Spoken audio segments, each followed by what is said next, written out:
Yes, Pol Ioakim, we are ready. Hello. Yeah, hello. Have my father presented his speech? Yes, he's finished. Ah, okay. Yeah, now we are waiting for you to share the screen and go on. Okay. And just a minute. Så kan bare share screen, Joakim. Ja. Jeg fikk ikke hørt inn ennå. Nei.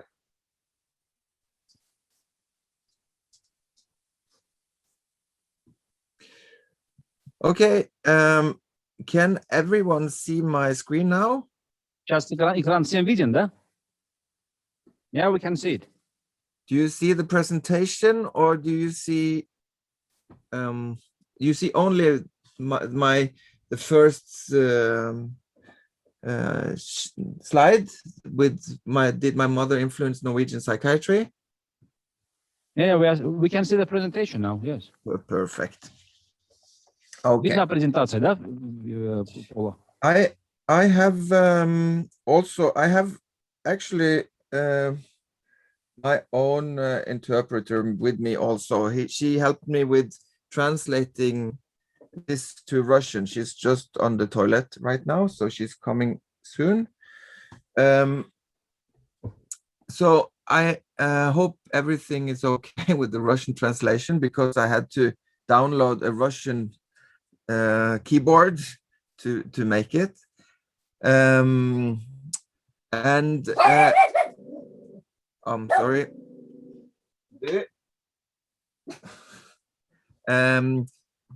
Thank you very much for letting me have this talk.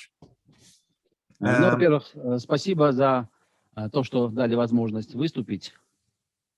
And now I have do they hear me as well, so they can hear my Russian translator as well? Yeah, I think everyone can hear you. Okay, good. My Russian translator is Yana Gobalednya, and she is the mother of one of my divers, which she's Russian, and she has helped me translating this. And so say hello to Yana. Yes, hi. Здравствуйте. Добрый день. Я буду помогать Полу Иоакиму перевести его презентацию. Как он сказал, моя дочь тренируется с ним в прыжках. Он очень хороший тренер и прилагает эти принципы, о которых он вам сегодня расскажет. And I hope that we could have some time for some question if you have any afterwards. But first, I just wanted to know if how many of the people listening now is have actually met my mother. Пол Иоаким интересуется, сколько человек из присутствующих лично встречались с его мамой. No hands. Anyone in the room, have anyone in the room met my mother? Yes, I see some hands. Он видит, да, несколько рук поднялись, потому что экран был темный, не совсем было видно раньше. Okay. That's great. So then you know that I'm the son of Olav, which just had the presentation, and my mother. Как вам известно, я являюсь сыном Улова, который только что презентировал свою лекцию, и моей мамы, которой посвящена эта презентация. And when I was asked if I could have the speech, I was very glad because my mother has influenced Norwegian psychiatry quite a lot. Когда меня попросили поучаствовать и рассказать немного о своей матери, я был очень польщен и очень благодарен за это приглашение, потому что моя мама сыграла большую роль в развитии норвежской психиатрии. But of course, she was not alone. She had very many people helping her, and which also shared her thoughts. Ну, естественно, она была не одна, была команда, были люди, которые разделяли, поддерживали ее мысли в развитии новых направлений психиатрии. And some of the things and the ideas that I am presenting now may be almost old-fashioned now for us in Norway and hopefully for you in Russia too. И некоторые идеи, постулаты, о которых я буду сегодня говорить, они могут быть уже не являться такими новшествами, во всяком случае здесь, в Норвегии, и, может быть, уже в России они тоже активно применяются. So we have to go back maybe 15 years to understand that this was something new in because something are very obvious that we are doing. И нам надо вернуться на 15 лет назад, чтобы понять, насколько авангардны были эти идеи, которые сейчас уже распространены, широко распространены в практике. And I just wanted to say that the mountain behind us in the presentation, this is Ulriken, is the highest mountain in Bergen. And where you see all the lights below my name is that's my hospital. И как вы видите на этой картинке, вот эта гора с такой вот мачтой, это гора Улрикен, самая высокая в Бергене, и в ее основании, в правом нижнем углу, вот много света, это Бергенский университет и госпиталь Хокеланд, где происходит вот много, где практикует и работает Пол Иоаким. So what was my mother's legacy? Maybe the thing that sums up what she was a firm believer in was that you always had to see the whole person. Ну, в чем заключается наследие учения моей мамы? Главный, наверное, постулат, главная основная идея – это то, что надо человека рассматривать в его общности. Too many years, a person with a psychiatric diagnosis had been a number and was looked upon as a sick person and not the person with an illness. Годами человек с психическими заболеваниями рассматривался как диагноз.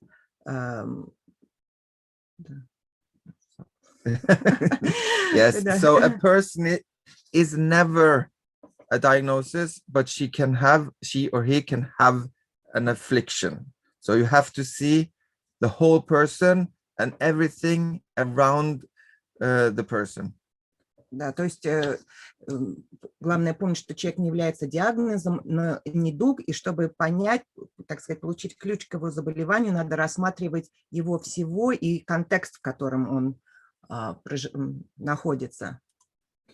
So why is this important?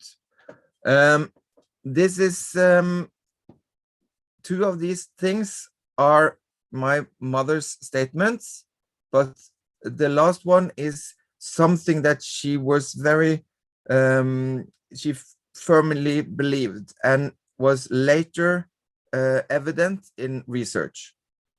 Но то, что вы сейчас видите на экране, это главные постулаты, одни из главных постулатов видения моей мамы. И вот этот последний постулат – это то, о чем она пыталась провести, так сказать, в массы. So what we have shown now from many research back from 2011 and after research after that is that the life expectancy of people with psychiatric diseases or illnesses are having an 20 to 30 years shorter life expectancy than people without, and this is because of poor physical health and lifestyle diseases. Как показывает исследование 2011 года, продолжительность жизни людей с психологическими расстройствами в среднем 20-30 лет короче, чем здоровых людей. И корни такого короткой жизни это плохое физическое состояние и образ жизни. And this is why you have to do something right away and not wait until they are overweight or have lost the job and house and everything, because it's when you in the beginning, when they are young, you can really make a difference. И поэтому нужно прилагать какие-то действия и помогать, когда люди еще молодые, и не ждать, когда у них начались большие проблемы со здоровьем, например, ожирение, или когда они потеряли работу, место жительства, тогда уже может быть слишком поздно. And since we have a medical field, which gives a lot of medicine, and many of the medications will give weight gain.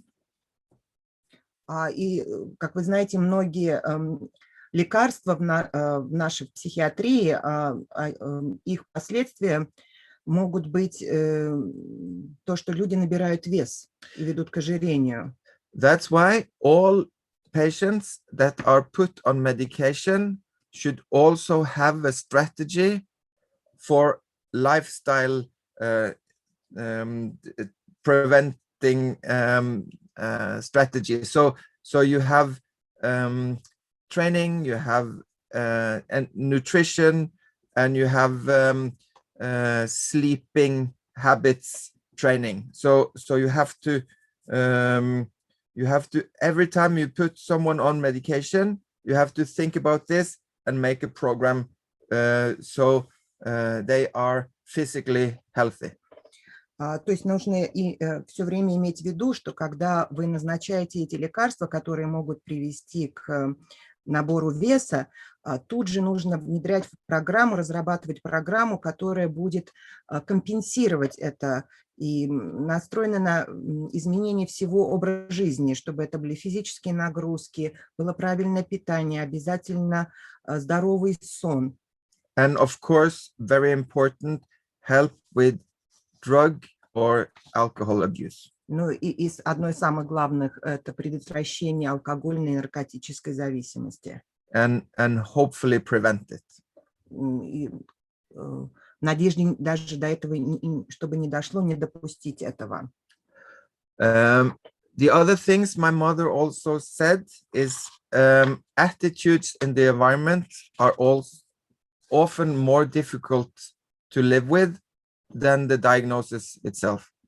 И следующий постулат моей матери – это то, что отношение людей окружающей среды может быть труднее вынести, чем само страдание. То есть болезнь человека усугубляется еще и отношением окружающей среды к его заболеванию. And she said, why should a patient that has been in psychiatric ward be more ashamed than a patient with a heart surgery? И она спрашивала такой риторический вопрос, почему пациент с психическим заболеванием, расстройством должен стыдиться своего заболевания больше, чем человек с, например, сердечными заболеваниями. Probably the patient with the psychiatric disease had less to blame herself than the heart disease patient. И возможно, что человек с психологическими расстройствами, на самом деле меньше его собственная вина в этом заболевании, чем человека с сердечными заболеваниями, подразумевая, что это стиль жизни, нездоровое питание могли привести к этому заболеванию, в то время как пациенты с психиатрическими расстройствами часто не имеют никакого влияния на болезнь, на развитие болезни. And even though my mother said that you should consider the whole person and her or his education, work, and physical physical health. Моя мама говорила, что нужно рассматривать, как я уже сказала, человека в его общности, то есть его образование, работу, физическую форму. She said that this was good treatment, but it is not just treatment. It's a human right. И она говорила, что право на такое лечение, вот, и отношение к нему как к общности, это не просто лечение, это право каждого человека на такой подход и на такой подход к нему. So one of my mother's thoughts was that if you have if this heart represents the life, your life, посмотрим на это сердце как символ нашей жизни. You could have a disease or an illness or an affliction which could almost consume the whole life. И представьте, когда у вас есть психиатрическое заболевание, оно как бы поглощает всю вашу жизнь, становится центром. And of course, we will try to make the disease or illness go away or be as small as possible with treatment. И, конечно, наша цель уменьшить эту болезнь посредством лечения и медикаментов. And that's good if it's possible. Это, безусловно, хорошо, если это возможно. But sometimes it doesn't work, or the treatment doesn't work, or the illness is chronic. Но в некоторых случаях никакие лекарства не помогают, и болезнь настолько хроническая, что не поддается лечению. Then you have to think otherwise. So if the disease fills the whole life, you have to make the life bigger. И тогда нужно искать другие решения. И если болезнь настолько сильна и обширна, что она заполняет собой всю вашу жизнь, единственный другой метод – это расширить границы жизни, сделать ее более наполненной, чтобы болезнь стала меньше. And you can do this with good nutrition, И, например, хорошим питанием, education, образованием, compassion and love, любовь, сострадание and physical training, и физической активностью. and other things. И многие другие жизни, которые вот расширят границы вашей жизни, и таким образом сама болезнь будет занимать меньшее место. So the relative disease is not filling the whole life. Да, что эта болезнь становится меньше. So this is why now music therapy is very common in Norway. И вот в разрезе этого подхода, вот по расширению, наполнению жизни пациента, например, музыкальная терапия развивается и становится все более, так, как это сказать, да, становится более применимой и популярным как средство лечения. We also have art therapy. Арт-терапия также набирает обороты. And my mother was very passionate about art therapy. И моя мама особенно, так сказать, пропагандировала арт-терапию, являлась ее большим поклонником. And she had some projects at her hospital where all the artists in Bergen could put up their artwork in the hospital.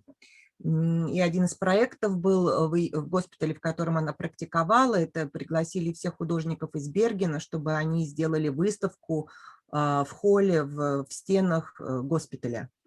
And this was so popular that the Queen came to watch. И это было настолько популярно и произвело такой резонанс, что сама королева Норвегии приехала посетить ее. Also, she was very interested in physical training. А также она очень интересовалась и поддерживала физическое развитие и обучение пациентов. And what you see here is my hospital. И то, что вы сейчас видите, это фасилитеты моего госпиталя. Вот бассейн и сквош. It's a gym, big gym. Это большой вот тренировочный зал. And I have started now because of this a clinic which has 4 persons only working with physical activity to patients with mental illness. И я сейчас организовал такое небольшое отделение, где 4 человека работают, только занимаются физическим развитием пациентов. And all patients that starts with medication are offered this treatment. И все пациенты, которые начинают медикаментозное лечение, им активно предлагается участие в этой программе физического обучения, развития. But also in Norway, we have now a new law. А также в Норвегии сейчас был введен новый закон, which says that if the patient doesn't want medication, в котором говорится, что если пациент отказывается от медикаментозного лечения, we as physician cannot say, okay, this is the only thing I can give you. Мы, как практикующие врачи, не имеем права настаивать, что медикаментозное лечение – это единственный возможный вариант. We have to give them the best possible treatment, which is non-medicative. Мы должны предложить им схему лечения, лучшую схему лечения, которая не включает в себя, например, лекарства. But of course, we want to give the best, and if it's medication they need, we will recommend this, but it's the patient's choice if they are sane.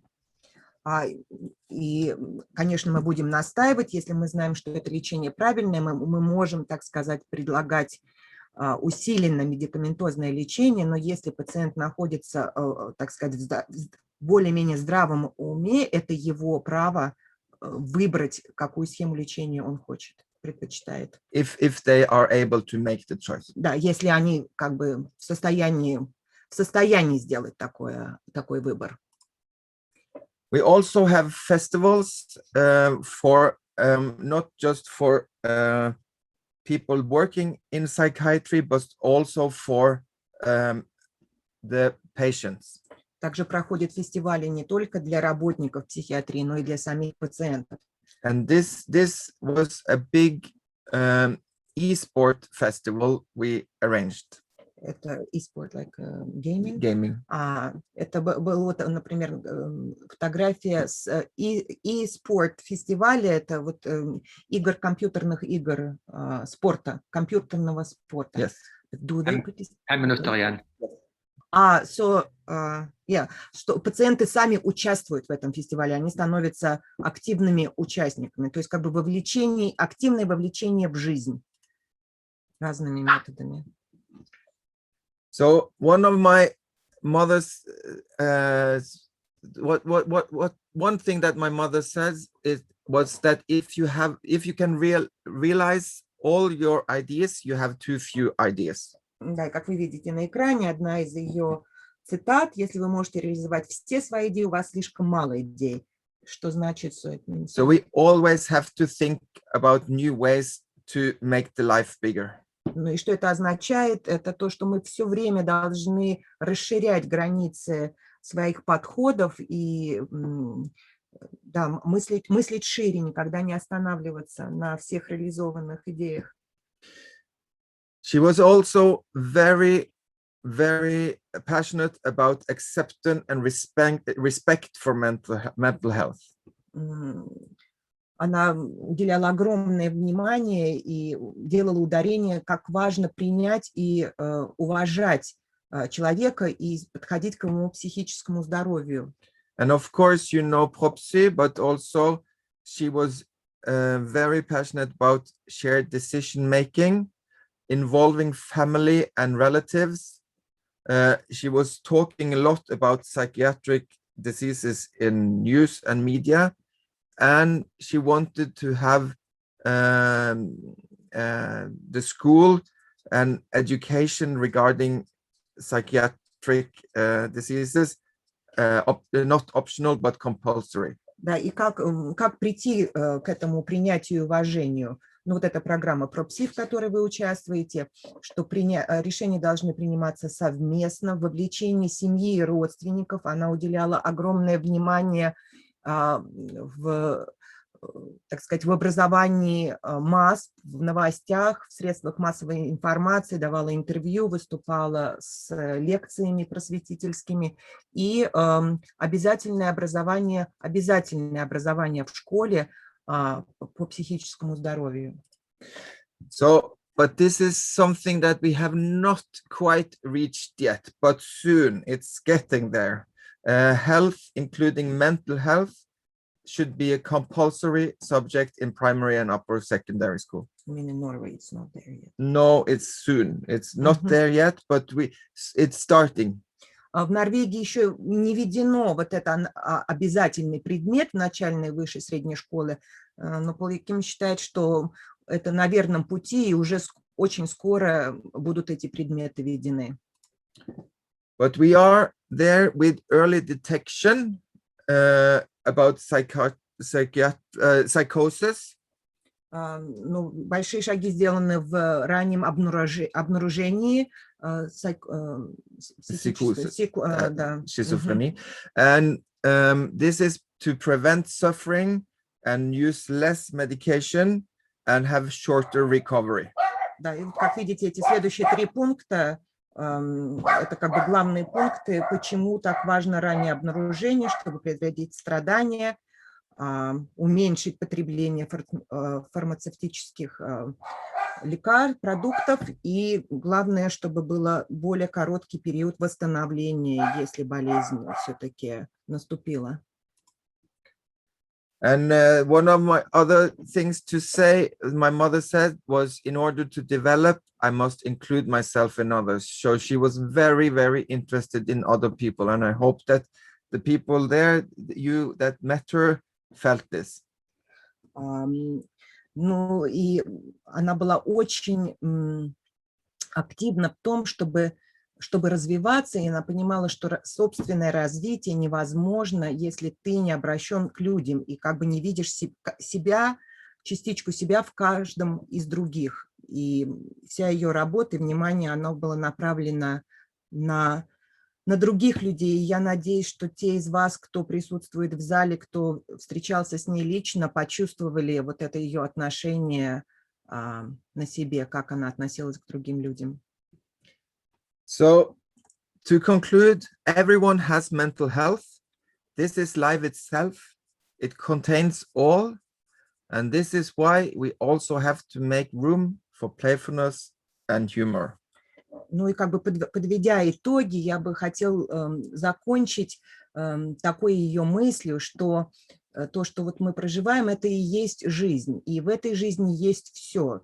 И нужно включать в все ее аспекты, чтобы помочь пациенту. И вот почему, кроме, так сказать, серьезного подхода и серьезных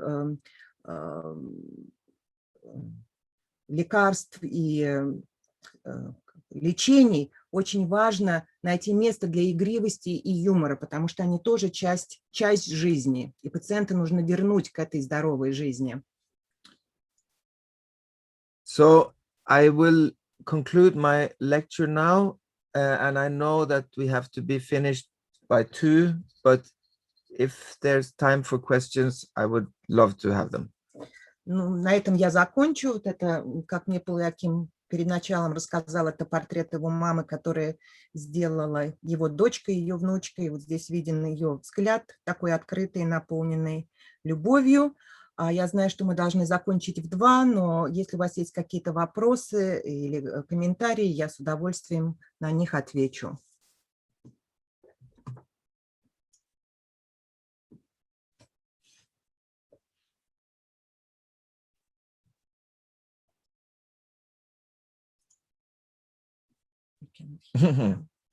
Okay. I cannot hear anything now. Now, do you hear me? Да, сейчас есть звук, да. Есть вопросы, мы можем подойти к микрофону, задать.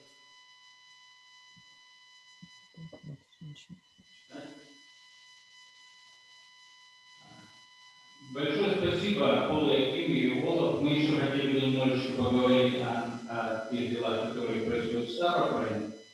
Мы обязательно откликнемся на ваше выступление, напишем вам письмо, письменные вопросы. Я надеюсь, наше общение будет продолжаться и дальше. Да, но пока вот коллеги задают вопрос.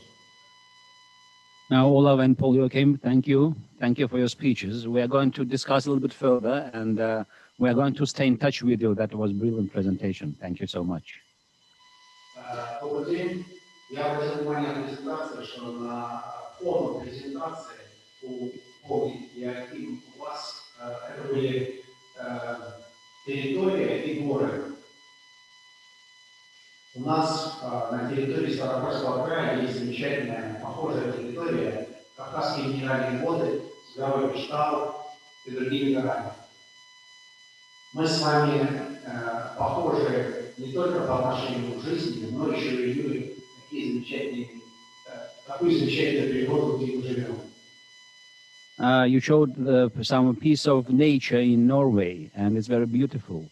And here in our region, we also have that similarly beautiful place, which is called the Caucasian mineral waters. So we are not just people who are alike based on mentality and the attitude towards life, but we also share lots of common in terms of nature. So you're welcome to visit.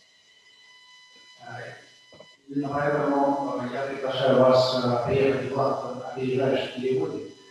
Именно поэтому я приглашаю приехать к нам, вас, Пол Иоаким, и Олова еще раз, потому что у нас и территория замечательная, и мы единомышленники, и, безусловно, подарим часть из себя друг другу. And you're always welcome to come and enjoy the nature and enjoy all we have. And of course, we have beautiful places to show you. And we are going to share parts of ourselves, actually. This is going to be the most important. Ждем вас в гости. До свидания. Thank you so much, and I hope to see you again. Thank you. Thank you so much, and bye. Have a good weekend. Я думаю, что как раз 20-летие первого приезда Герд-Рагны будет хорошим поводом.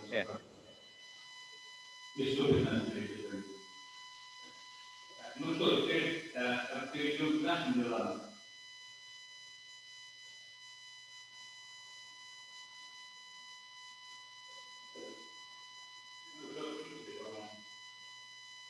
Дорогие коллеги, понятно, что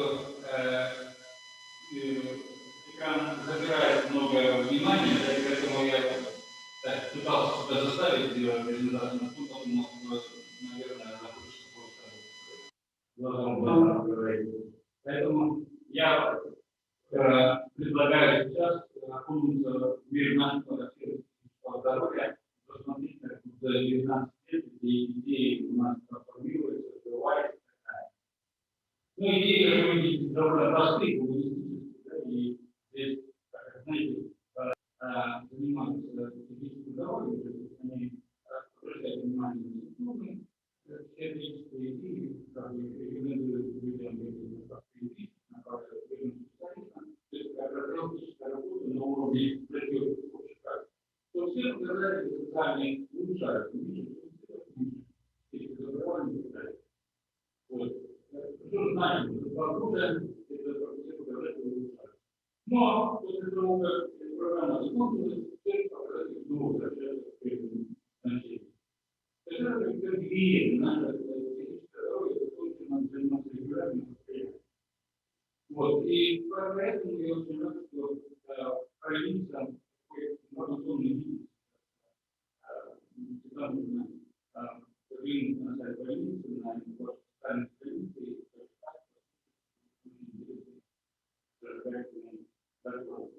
вот недавно, как вы говорили, это здорово. Это пересекается с теми, откуда реактивно. Вот, это наше все. Ну и, в принципе, Герд-Рагна говорил о том, что основная идея – это сделать так, чтобы информация, если, в принципе, назад речь шла о том, что существует дефицит информации, сейчас проблемы это будет привести, и надо было искусственно реагировать на наши все коммуники говорят, как они занимаются, доступ к правосудию. И в этой связи для нас, для специалистов, кажется важным расставить какие-то ориентиры, направлять задачи, где правильно и так далее. Если я буду говорить не поближе, то тогда лучше даже, нет? Спасибо, я но и идея о том, что без вины и стыда мы всегда с надеждой, это вот ее лозунг. То есть это важно сделать так, чтобы мы относились к информации здоровья не как к какому-то, не знаю, пропагандистскому лозунгу или заставляли людей, а мы помогали людям найти верную информацию, найти верный специалист, верному условию, составить такого раннего навигатора. Ну и вторая идея, которую она всегда пропагандировала, это вместе нести лечь. Речь идет о том, что психическое здоровье есть у всех, и у чиновников, и у политиков, и у бюрократов, и у бизнесменов. И если мы каждый на своем месте подумаем о том, каким образом мы можем позаботиться о психическом здоровье, то мы можем быть очень эффективными. Такой рисунок. Все подняли руки и сверху треугольная крыша, которая психическое здоровье. Вот эту крышу вместе нести лет. Все психическое здоровье шире, чем сердечная больница. Сердечная больница – это важное и основное звено сердца. Но важно также, чтобы больница не оставалась в одиночестве. Нам нужно сделать так, чтобы на каждом участке, в каждом месте нашего сообщества вопрос психического здоровья оставались важным вопросом. Ну и надо понимать, что те люди, которых мы обычно привыкли проецировать какие-то негативные проекции, например, чиновники всегда рады, это как бы удобный такой способ отказаться от собственной ответственности за психическое здоровье. То есть в этом смысле Герд-Рагна всегда говорила, что чиновники тоже люди, у них есть свои психические проблемы, у них есть родственники, и тоже надо помогать. Если мы предложим какой-то вариант решения разного рода проблем, то чиновники могут понять смысл и толк того, что мы предлагаем. То есть, если коротко говорить, больница – это такой флагман сервиса психического здоровья, но это тут не монолит, это разные ступени, разные стадии, много ступеней. Каждая стадия болезни нужно разных лечения. Врачи в практике – это те, кто могут заиметь психические заболевания. Раньше, может быть, болезнь сердца. Частные специалисты тоже должны иметь связь с больницей и знать, как воспользоваться больницей. Система образования. Школьники, как вы понимаете, это те люди, которые вступают в сложный период, подростковый период, там в это время инициируются болезни многие. И если учителя смогут видеть за каким-то странным проведением ребенка не только невоспитанность, но и способность, они смогут быть очень полезны. Также школах, или даже в вузах, здесь высота. Студенты, это те, кто будут специалистами в дальнейшем, наоборот, давать среднее место, чтобы выступать. Ну и я помню, приезжал сюда шеф полиции Ирландия, он рассказывал о том, как полицейские уже учатся разговаривать с задержанными, как делать так, чтобы конфликт был урегулирован наименее травматическим способом. И они встречались с людьми, бизнес, политики, Колумбия, не стали оперативными. Ну и общие культурные и профессиональные мероприятия, это место, где мы можем разговаривать о нашей культуре. Ну, опять, это долгом приговору, мне немножко украли время, поэтому я не могу слишком разговаривать мысли. Но я хотел бы, чтобы мы сегодня как-то вспомнили Герд-Рагну, рассказав о тех делах, которые как-то с ней связаны. По-разному связаны, некоторые она проходила, некоторые были другие, но были протестные и террористические после нее. Но всегда можно найти вот такое созвучие, потому что делала она другие, и тут продолжаем делать с ними. И я попросил бы, есть как бы три страны, это специалисты, которые должны получать бесплатную грамотную информацию, потребители и общество в целом. Три точки приложения на специалистов. Ну, в частности, если я попросил некоторых людей видеть сегодня, в медицине Герд-Рагна привлекла английскую терапию, развивает группу пациентов на базе границы знаний, группу пациентов, группа психического здоровья регулярно. Ну, и много из этого, но я хотел бы попросить нашего бывшего секретаря Евгения Гурцова, ныне лидера психиатрического реабилитационного движения психиатрического лидера, я, пожалуй, очень прекрасна. Я очень плохо знаю, говорю еще хуже, но удивительным образом вообще прекрасно особо понятно, друг друга понимали глазами, движениями, интонациями. И для меня это человек, который умел создавать самую среду, которая расслабляет. И вот это ощущение, которое не формулировалось, на самом деле уже много позже, чем я получала, да, это то, что я пытаюсь перевести все проекты, которые делаю, которые покажу. Да, то есть самое главное продукт тогда, когда будет среда, которая хочет развиваться.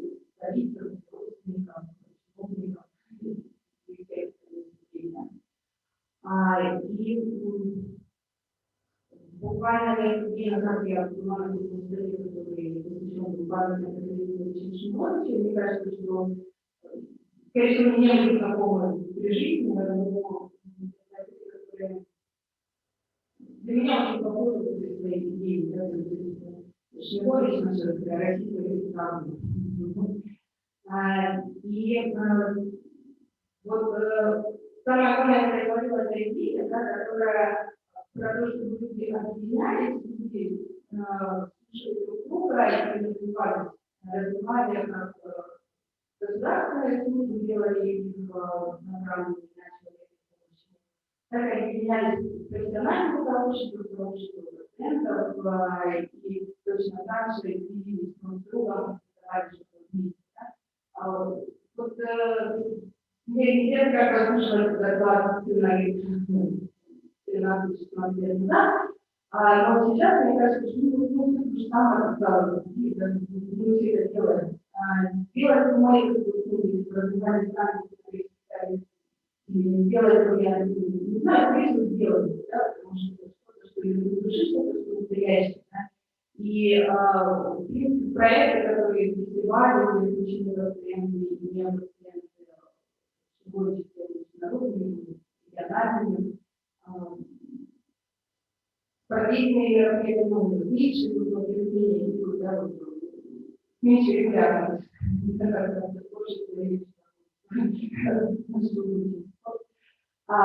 Но самое главное, что хочется, да, все идеи, как мы тоже сделали реализовать, что же мы сделали, и очень важно, чтобы эти идеи продолжали жить.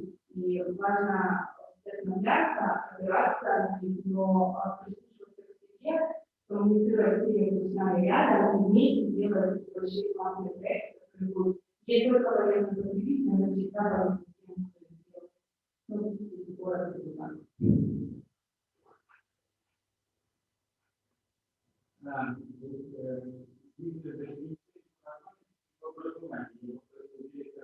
Директора Михаила Собственно рассказать о некоторых проектах, которые реализовываются с помощью поддержки Института образования. Да.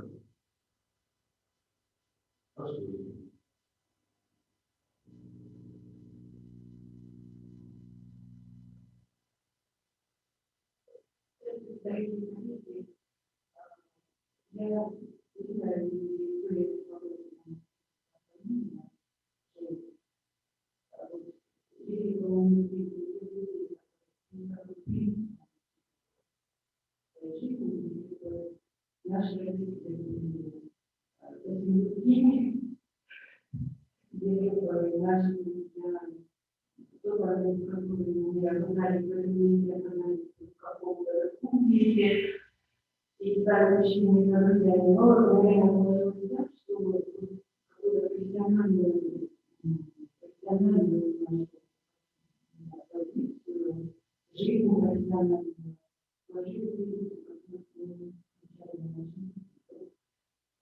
мне трудно говорить в категориях какого-то сравнения, но я бы хотела сказать о том, что они видят.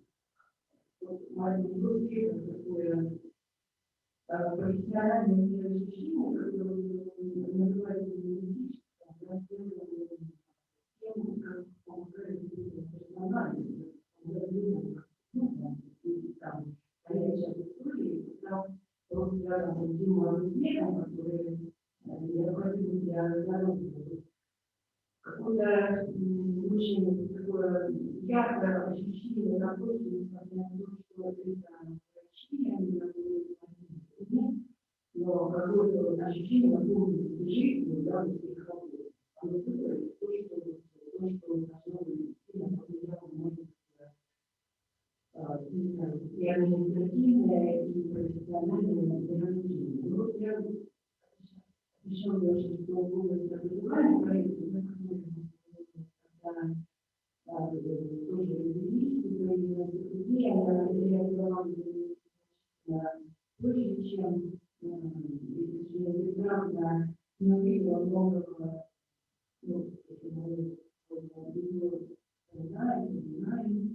что она видела многого, что я думаю, очень большой. В 2019 году я просто увидела образование, мы были на видео, увидели продукты идеи, связанные с онлайн-помощью. Это было очень давно, это еще не было но онлайн-помощь уже традицию, уже такую живую, но вот мы в 2015 году получили грант, получили большие стипендии, условия различных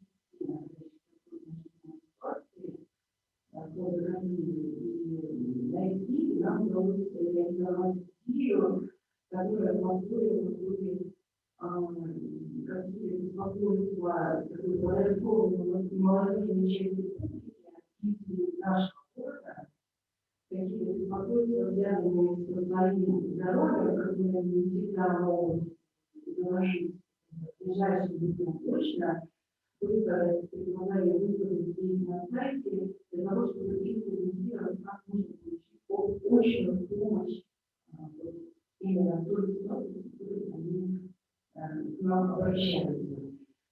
Вот. Но она с 2015 года идея именно не идентифицировалась, то есть порядка, то есть человек может зайти на сайт вопрос, сайт систем, вы можете перевести, нуждая часть, означает сайт вопрос молодежи.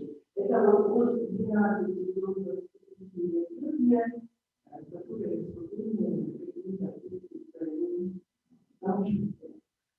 вот. И мы, кроме того, что мы сами люди могут задать вопрос, они еще могут прочитать вопрос тексты. Вот, то есть это еще другое чтиво. Для тех людей, которые понятно писать. Вот, начальная работа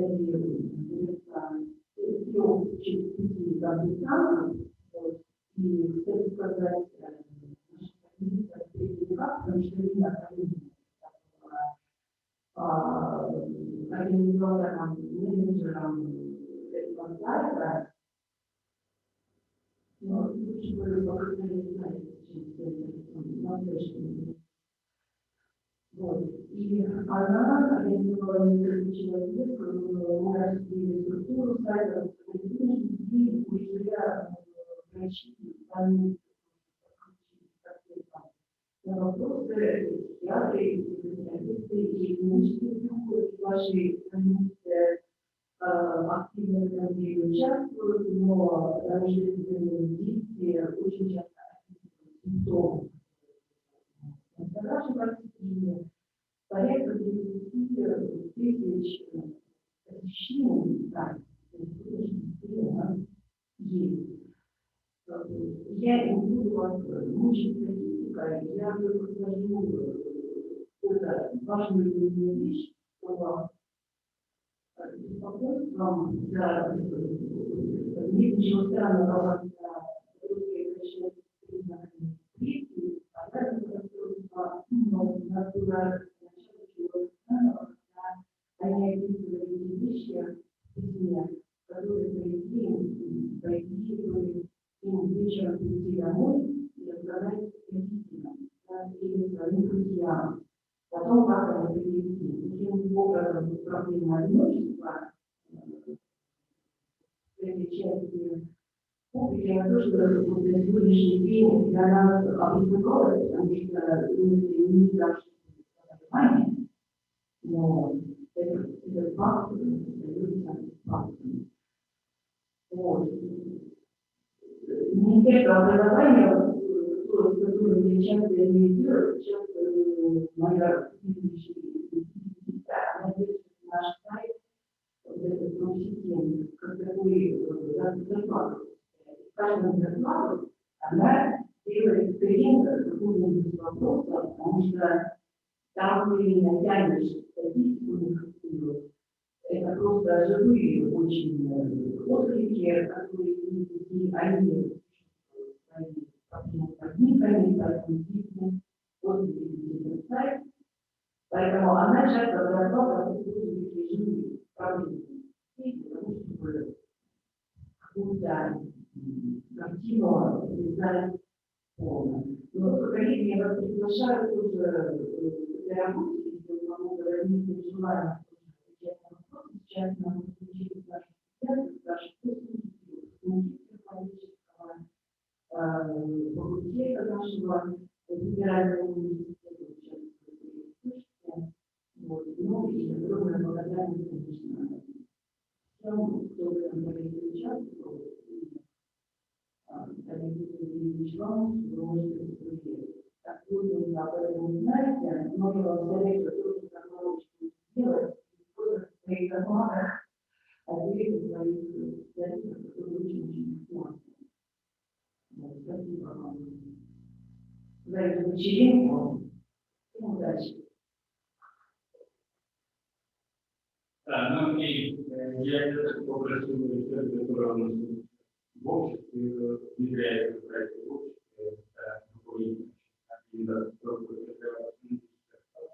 а по совместительству постоянно киноклуба и митинговых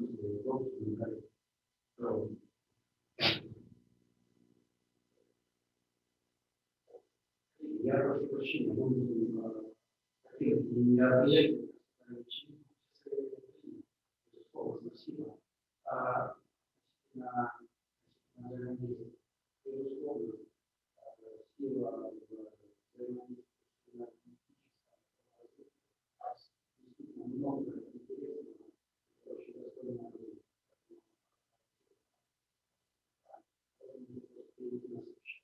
спасибо. Спасибо.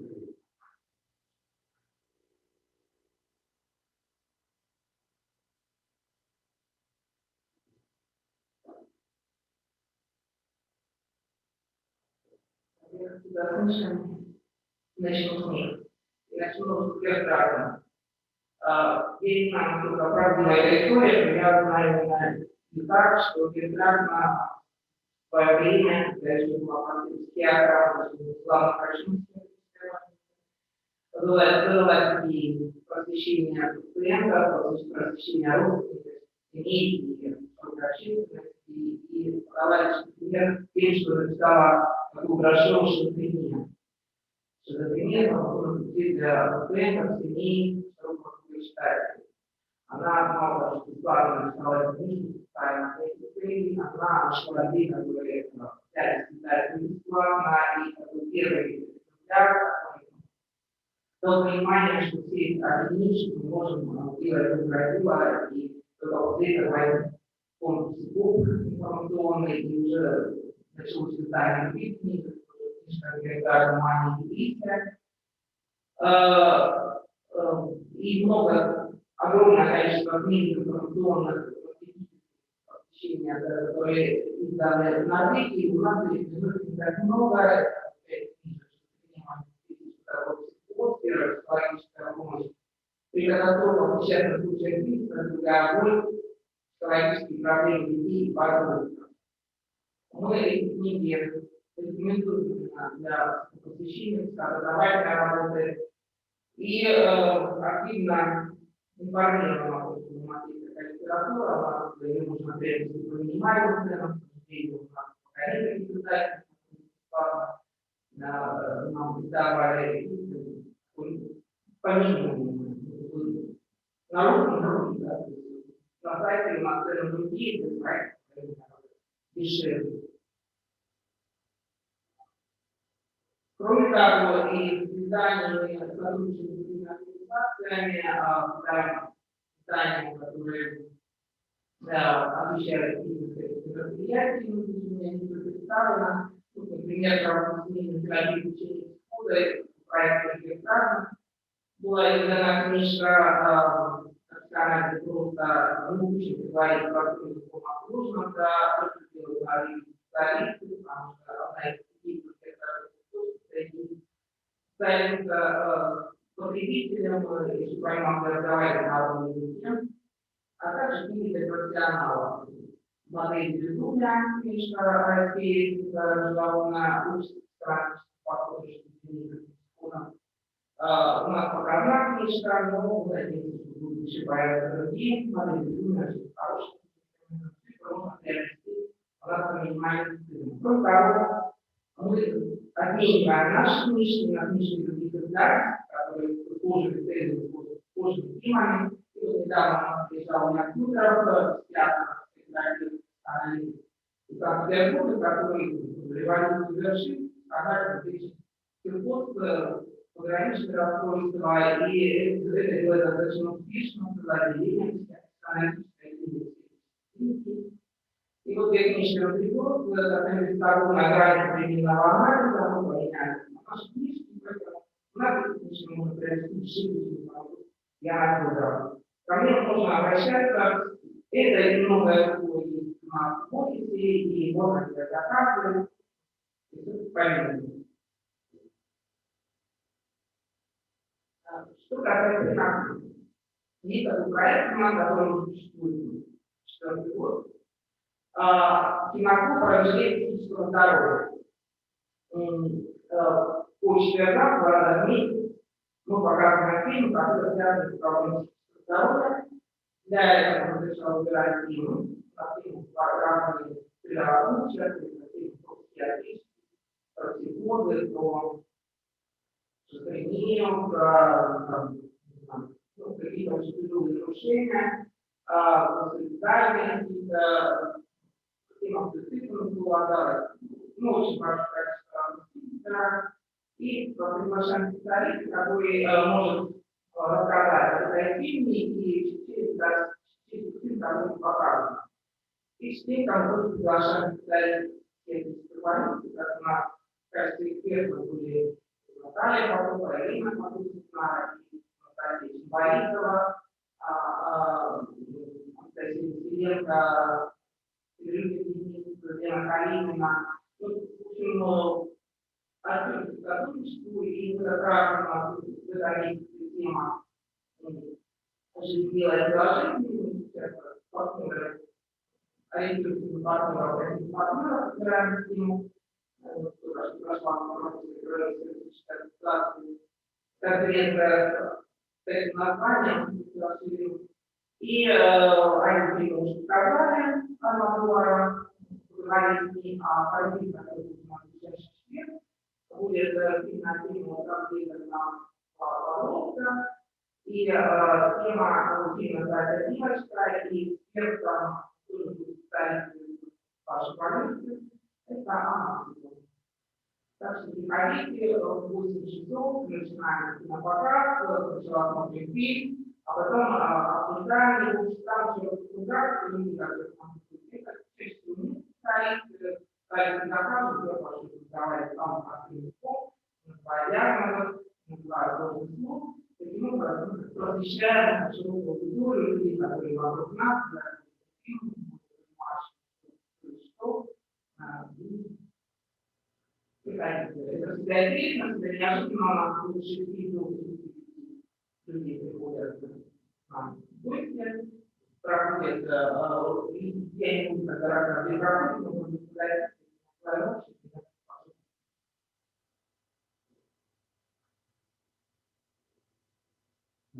Вы немножечко заглянули с техническими проблемами. У нас есть еще один проект, который здесь прозвучал.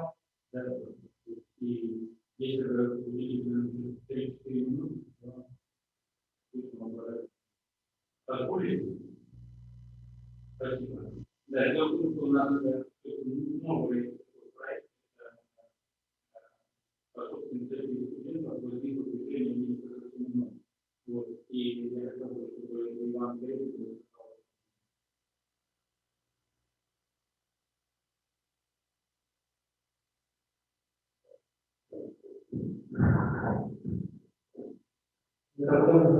Здравствуйте, коллеги, меня зовут Иван, я заканчиваю психфак и наш проект, скорее, можно сказать, инициативой. Мы занимаемся волонтерством, обратите внимание, что это наша инициатива, да, мы помогаем людям объединяться, интересным людям объединяться в интересных компаниях. И мне кажется, самое важное в волонтерской деятельности, да, это показать, что мы не вредим, да, и мы постоянно опасности, мы скорее для того, чтобы помогать, чтобы мешать, да, опытным специалистам. В этом смысле это очень сложно. Я очень понимаю, что эти разговоры меня затягивают, да, поэтому я, наверное, обращу ваше внимание, что у нас есть наша группа ВКонтакте. В Фейсбуке мы часто публикуемся, да, на странице ПроПси. Вы можете следить за нашей деятельностью. Я рад призвать вас, чтобы мы помогали, как я сейчас закончил. Самый лаконичный. Но, дорогие коллеги, сейчас Василий поставит свой ПроПси штучку, на которую мы завершим. Но я хотел бы вас пригласить завтра в библиотеке Центральной Октябрьской революции. Это как раз библиотека, которую можно найти, если подниматься по встречной полосе по Карл Марксу, то прямо в его примете. Вот в этой библиотеке будет проходить повторное наше мероприятие. Мы расскажем немножко и о других проектах по элементам беда, и это будет, может быть, чуть более неформально. Вот, просто нам важно осваивать и новые места, чтобы наши идеи просвещения в области психического здоровья не оставались в стенах только больницы. Так, маленькая заставочка и большое вам всем спасибо.